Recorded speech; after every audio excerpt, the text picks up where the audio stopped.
Hey everybody, I want to show you my favorite mix for planting tropicals, subtropicals. It's really easy. Basically it's sphagnum peat moss and paver sand.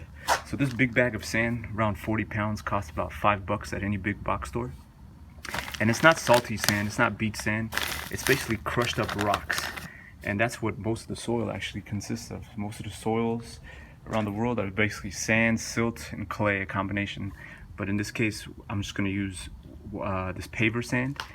And then peat moss costs around $12 for this big bag.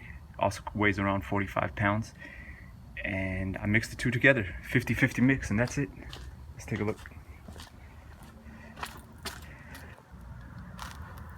There it is. I put it in a big bucket and mix it myself. And you don't have to go to the store and buy many bags of that pre-made soil. You can make it at home for a lot cheaper and a lot more effective. This works really well for mangoes, avocados, bananas, jackfruit. All different kinds of tropical, subtropicals seem to really like this. I'm no scientist, I don't know the details about pH and this kind of thing, but whatever this combination, the plants seem to really love. And today I'm planting mangoes, you can see here. Shout out to Walter Vernazil. I went to Florida recently and I got a bunch of mangoes from them, delicious mangoes, so I'll plant the seeds and we'll see what happens.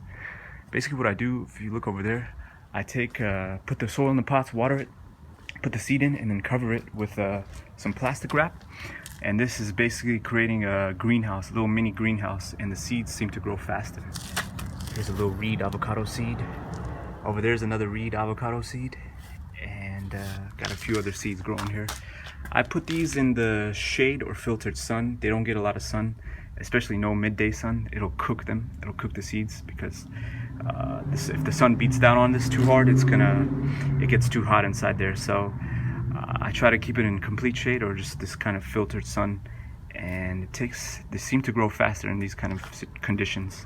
Got some jackfruits back there growing out using the same method. Seems to work so far. Just want to share that with you people. Thanks.